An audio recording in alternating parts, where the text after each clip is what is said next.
All right, Okay, let's get to Abuja. Yeah. We'll have Oluwole Osaze Uzi, who is the Director of Voter Education for INEC. Mr. Uzi, thank you for joining. I thought I was saying Mr. Frank. Good to see you. Good morning. Well, let's take a look at, I know it's going to be a busy schedule for INEC and all its officials. But then we do know some information about, straight away, many want to know what is going on with those areas where elections were disrupted, that INEC says there will be elections conducted in those areas again. When will that be? Today, tomorrow? Tell us. Well, thank you for having me, first of all, and good morning. Yes, elections were disrupted in certain areas. Some elections, preparations are on the way. I think elections are being conducted in some areas as we speak. In those areas where security is restored and the security agents have told us we could go ahead.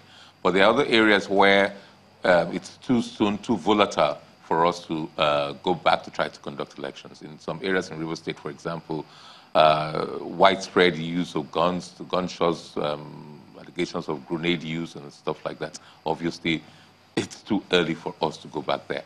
So we did issue a statement yesterday and said that in some of those areas, once we consult with the security agencies, and then, of course, we'll probably consult with stakeholders, and we'll go back as soon as we possibly can. But collation is ongoing. If at the end of the day, the results, it will not make any difference if we go back to some of these areas, then using our guidelines and the law, especially sections 26 and section 53 of the Electoral Act, then a decision will be taken what to do next.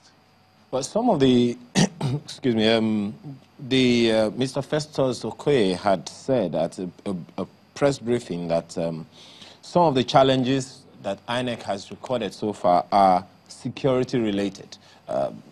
And if INEC was supposed to be in charge of security of lives and, well, of the security of the electoral process, that sounds like INEC is trying to absolve itself of anything in that regard. What's your take on it? Because definitely these security challenges would have affected the outcome of the elections in a number of places. Of course, INEC is not in charge of the security process, so that is, I think, a wrong premise to start from. So there's no question of whether we're trying to absolve ourselves doesn't arise because we've started from a wrong premise. INEC is not in charge of the security process. INEC, or the amendment to the Electoral Act in 2015, places control for deployment of security on election day on the chairman of the commission. So there's a difference of that. The operational issues are not controlled by the chairman of INEC or any official of INEC. There are still laws establishing the security agencies. The president is still the commander-in-chief by the Constitution. So the 2015 amendment actually did say that soldiers should not be used. But in cases where there's a need for them to secure public buildings and stuff like that, then that's where INEC comes in. So the architecture, we try, even before the amendment to the Act, to coordinate their approach towards deployment, towards operations and everything else. So that is what the synergy that exists there. But deployment is different from operational control and command and control. Yeah. All right, Ms. Susi, I'm just wondering, when you say those elections will be done as soon as possible, is that going to factor in the time that the international observers are in the country or will be in the country? Will they be required to monitor those elections as well? Well, they don't monitor elections, they observe the elections to start with, first of all. And secondly, the primary stakeholders here are the Nigerian citizens, Nigerian voters. So we don't necessarily take into consideration deployment. We welcome both domestic and foreign observers, but in deciding the dates, security, peace, and ensuring that everybody can go in a secure environment is the primary consideration, not the convenience of any group or subgroup of people. We must be sure that it's safe for our officials to go in there. We must be sure that it's safe for observers themselves to go in there. We must be sure that it's safe for voters to come out. Sadly, several people lost their lives yesterday, and that's totally, totally unacceptable. And so we must do all we can to avoid any situation where people experience pose to any danger. We'll conduct those elections as soon as it's actually practical for us to do so, and on the premise that there's guarantees as to safety of all concerned. Mr. Ose, this scenario that transpired in Oshun, we understand that an ad hoc staff did tell us that in Uriade local government area, INEC office, Ijebu-Ijesha, this image, if you could take a look at that, where at about 3 a.m. Today, ballot boxes and the papers seen here up in flames. So one wonders, in this kind of scenario where there were attacks in that office, what happens? First of all, is INEC aware of this information? Yes, I have personally seen it in the media, and also I believe that it has been reported to our Situation Room. We're seeking further details officially from the officials on ground. It's a particularly disturbing situation, very disturbing indeed. So what are you doing about it? What are we doing about attacks on our office? Yes. So the only thing to do is to report to the security agencies who are charged with the powers to investigate, and possibly, if it's an offense under the Electoral Act, then they'll be prosecuted by the Commission. If it's an offense under the charge under the Criminal Code, then the police or the Ministry of Justice will be responsible for prosecution. But be that as it may, we are liaising with the security agencies to further secure all our offices. They had given us assurances on the eve of the elections, and I think there will be meetings at the contacts at the highest levels of both organizations to ensure that this does not occur in any of our facilities, not just the local government office, any of our facilities. So security is being beefed up. I think in Abuja it's fairly tight, both in the collation center and in the INEC offices within the FCT, but this should be extended nationwide. So there will be contacts between the highest echelons of both organizations. So what part of the management of the margin of lead principle applies to this, and what becomes of the results? Well, we have to await the facts arising from the investigation. Destruction of ballot boxes, the results will almost certainly not be there anyway. And we have results given to the security agents, the police, we give results to the party agents, and of course the collation officer is handed over the results. So this, I believe, is the back end of things. Sometimes it may be necessary to count the ballots, but I don't know whether any ballots were involved in this destruction. You can destroy the box itself. Empty box means nothing. It's just the cost of replacement, which you and I, as taxpayers, will have to pay for at some stage. But it may not impugn on the integrity of results.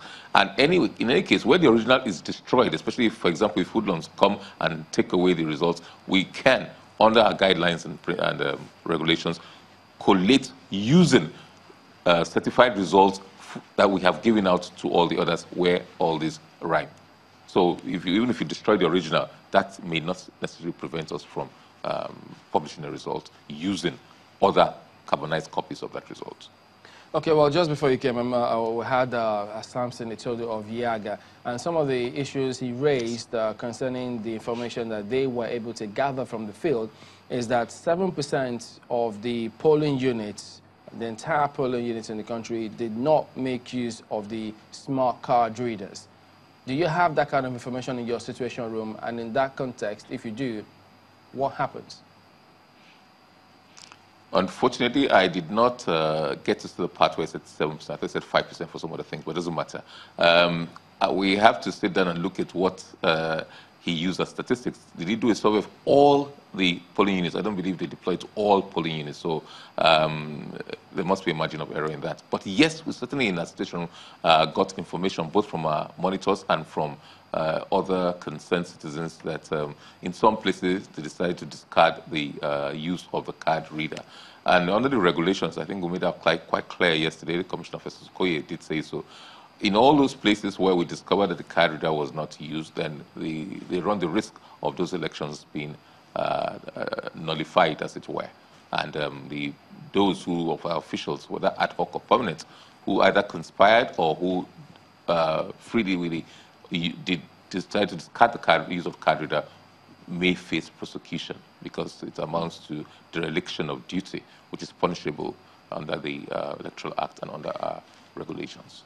Well, I think he made reference to the PVT, and therein, perhaps I think in the same breath, he also spoke about certain 5% of the PUs where smart card readers malfunctioned and were not replaced. Is the same thing likely to happen, the same fate to this 7% which you just spoke about?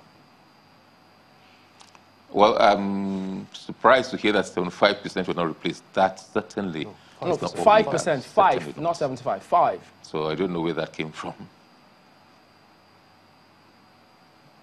No, he says 5%, not 75.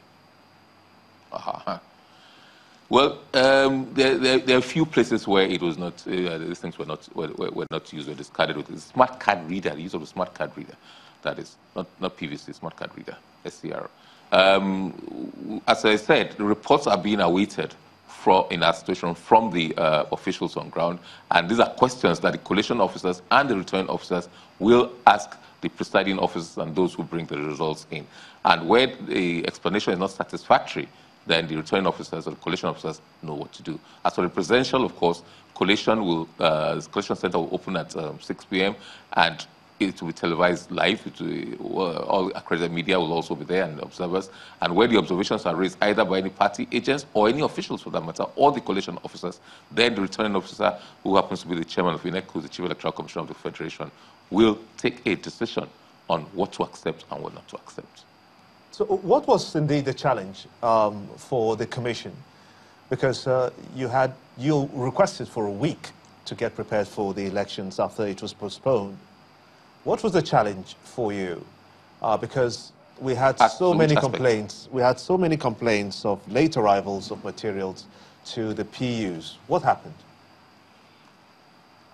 Well, from preliminary investigations, there were varied reasons for that, and it ranged from acts of God, like in Abia, many could not deploy early because of the heavy downpour in many local government areas, to things like transportation issues, some which was sorting out of papers, sensitive documents, or they've not been satisfied, stakeholders not being satisfied that, for example, where there is a countersign cancellation in the blank sheet because a VP result was being used of what they believe to be the original results and things like that. So these were all the issues that led to that. But having said that, we did release statistics of states and areas where the PUs opened on time, but a large number did not open on time for varied reasons.